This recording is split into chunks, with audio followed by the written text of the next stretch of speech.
We have to pass the bill so that you can find out what is in it away from the fog of the controversy.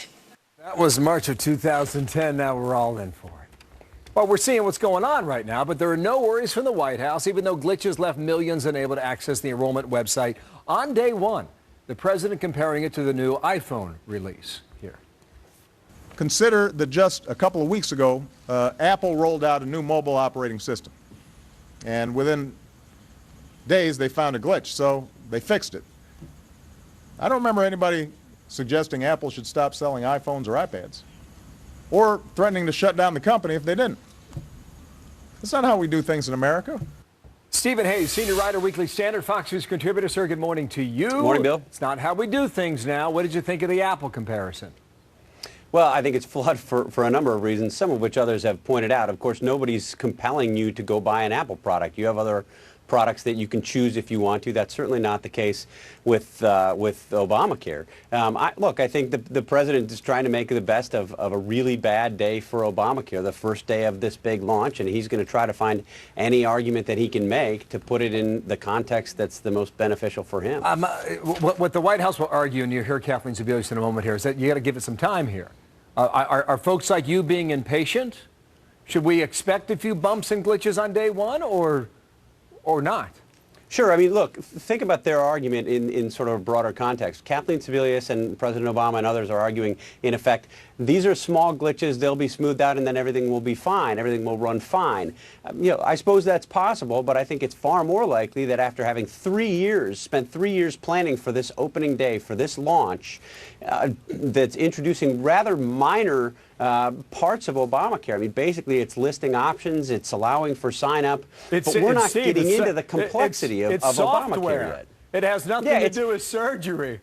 No, exactly. I mean, this is, I think it's far, far more likely that this is a harbinger of things to come, where the problem isn't going to be that you get an error reading on your computer screen or that the 800 number doesn't go through, but that you are told, there's been a glitch, a technical problem with your application to get a kidney transplant or something. Well, come back to the Apple deal. Because you can buy a Samsung, you can buy a Motorola, you can buy an LG, you can buy an Nokia. You got all kinds of options as a consumer, but under this law, you do not. Kathleen Sebelius is making the point that so much interest is out there. That's the reason why the computer's screwed up. Let's watch this.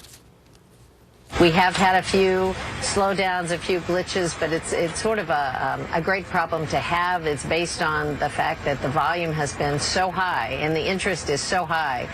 We're working quickly to fix that. Now, the phrase, that's a good problem to have. Is that the way you want to sell it? Boy, I think that's an unfortunate way of characterizing this. First of all, it's unclear, as your report from Peter Ducey just suggested, how many people actually were there to really sign up and were able to sign up, and how many people were there because they were checking it out or curious about what happened. But in any case, it's hard for me to buy the argument that it's a good thing that the system is failing. I mean, think about that. It's the kind of argument that if it had been made during previous administrations would have been dismissed and laughed at by mainstream media. But your large point is that this should have been the easy part. But whether it's in Washington State, connection refused, Oregon, glitches materialized, Maryland, 4-hour delay. Folks here in New York said they were getting an error message throughout the entire day and in the end did not get through. The president made the point that there were 1 million hits before 7 a.m. yesterday morning, before the sun even came up. But that's a country of 330 million people.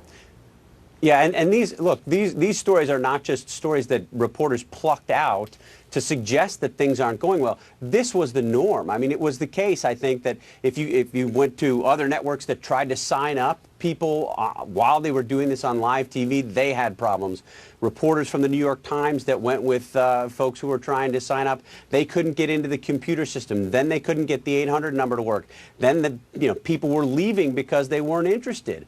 These are big problems. I think they suggest more difficulties to come as we move into a vastly more complex implementation process. We're going to see who's right. I know the administration will push back hard against that, but we will see over time together. Yeah, that's the good thing, though. We'll know, right? I mean, this has now That's gone true. from being theoretical to being in practice, and I think, you know, what we saw yesterday was a lot of the things that skeptics had suggested would happen actually happened. The other thing is you've got hard data now. You've got the projections that were already put out months ago. Now, we're going to watch this and gauge it over the coming 3 to 6 months and see whether or not they match up, because that will tell us whether or not the math is going to add up. Thank you, Steve. Steve Hayes out of Washington Bill. with us. Thank you.